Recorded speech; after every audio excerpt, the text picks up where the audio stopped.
show today. Welcome back. It's impossible not to notice the onslaught of digital payment screens popping up everywhere. Coffee shops, self-service businesses. Okay, so these tip screens ask us for gratuity when often no additional service is being provided, some say. It is a hot button debate.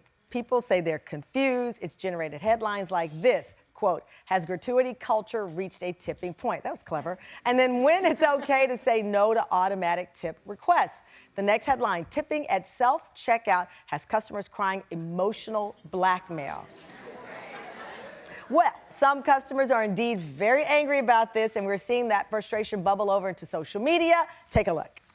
Have you noticed that we're expected to tip now for everything and anything nowadays? It's getting a bit ridiculous. Don't you think? It's just really rubbing me the wrong way that every single place I go now is expecting a 20 to 25% gratuity. It's insane to me. It's insane. I was picking up a breakfast bagel sandwich. They asked me to select one of the tipping options. It goes from 25% to 20%, then to 10%, and then back up to 15%. Now they're just randomizing the order so that you don't know which one you're actually picking.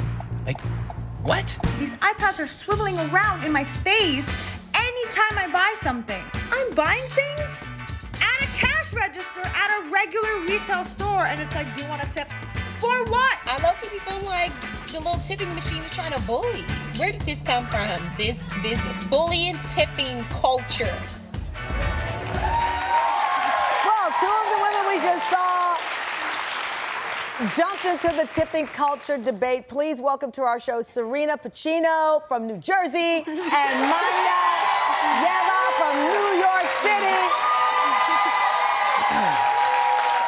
Okay, so full disclosure, hardest job I ever had in my life. I was a waitress for 14 days. I quit because I couldn't take it. I could not. It is a hard job. I don't think you're talking about, obviously, when you have a server and they're waiting and they're hustling and they're working. We're talking about when you walk up, you're doing everything and you're asked for this. Is that what you're talking about? Yeah. You were fired up in that video. I was. I feel like if you're doing service job, 100% you deserve to be tipped. I sat down, I came there for the service. Right. But I went to a cafe in Brooklyn, a coffee shop, it wasn't even a seated cafe, and the options in front of me were 29, 39, 49% tip. Is that legal? It shouldn't be. I've never heard of 49%. Yeah, and like, I feel like I'll tip $1 Yeah. on a cup, but 49%? Well, $1 is a lot depending on the Right. price of the cup, right? I Well, think. everything right now is extra expensive. Right. If I want oat milk, that's another $1. Yeah. If I want something extra, it's another $1. And so my cup comes out to like $12. Okay, so you're paying for the oatmeal, and then you're like, okay, in addition to that, we need this. My favorite is the custom. Right. What do you want me to say to that? I mean, Serena, you say that the screens are confusing, particularly in beauty salons, especially when the salon is owned by the person and it's like a luxury service. Yes, I feel like tipping, like you said, a bartender, waitstaff, that is to subsidize the low wages. Right. But a beauty salon is setting their own price. So I don't know why, if you can't make ends meet, like things aren't just up in price anyway. Right, so you would rather them raise their price than Yes. ask you for the tip thing. So I don't feel the pressure, because they're like watching and I'm all nervous. I Right, can't. well, no, it's so funny that you say that. Staring at you.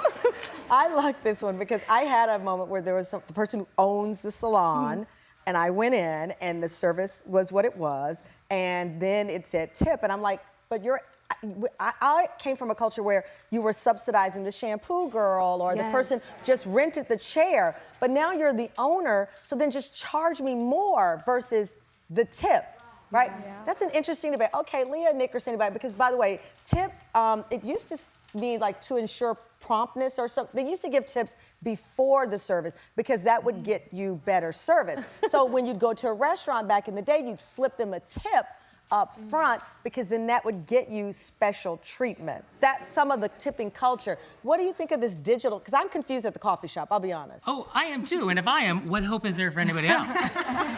What makes the tipping screen so problematic is that before you could just ignore the glass jar, but now you actually have to actively say Yes. no tip. Yes. That's awful. And I think I agree with that, Nick, because before there's a jar and then you're like, okay, maybe they get it. But when it says no tip, that's what I think people see as the bullying part of it, or the shaming, I should say. but I say pay cash. Pay cash? Just easier. You know, you can just avoid this if you just pay cash. You pay cash and you just run out whatever change they have. Leah, what do you think? It definitely is a screen because they turn it and you just And start everybody can see panicking. it. Right, yeah. And like I feel like I start sweating, and then you're like, but I always tip at a service, you know, I'll tip for $1 for a coffee, but I'm not tipping at a grocery store. Right. If They they're ask like, for you're tips like, at the what grocery did you do? store? Self-checkout. Some checkout. I've done one at I was like at a bodega and there was a tip, and I was like, I think I brought this up here. You're like, I brought it up and I'm paying for it. Okay, coming up the other side of this debate, a barista enters the building and tells us the theory behind the screen tip. I'm getting nervous now. Okay, we're gonna come back with our hot social media debate. Yes or no? No or yes? After the break. Welcome back. We are talking about the automated tip screens that have left a lot of people confused, and some people say they feel like they're being shamed into tipping. Well, our next guest is drawing attention to what it's like to be a server on the other side. Dylan Shanker is a barista in Philly, yes, who wants customers to understand how crucial tips are to him making a living. Also still with us is Manya and Serena. Both have taken to TikTok to express their frustration. Let me just be clear again. I have whole and total respect for people who are servers, any job, by the way. My grandfather was a pit guy at a grocery store in a small town, Lutex, so complete respect for anybody doing any service work here. And so that's that. So I don't think the ire is directed at the worker. I think people are frustrated with the business owners. But tell me what your perspective, and you're a Temple grad, hey, Temple? Yeah, I am. As am I. Tell me what's your theory here? I think generally tipping is my way of putting it is it's not a reward. You're not necessarily like basing it based on kind of like how good or bad the service is. It's just kind of acknowledging the fact that like for whatever reason we've just kind of accepted as a society that service work is less paid than other sort of professions, and we just kind of like we just assume that that's the way it is.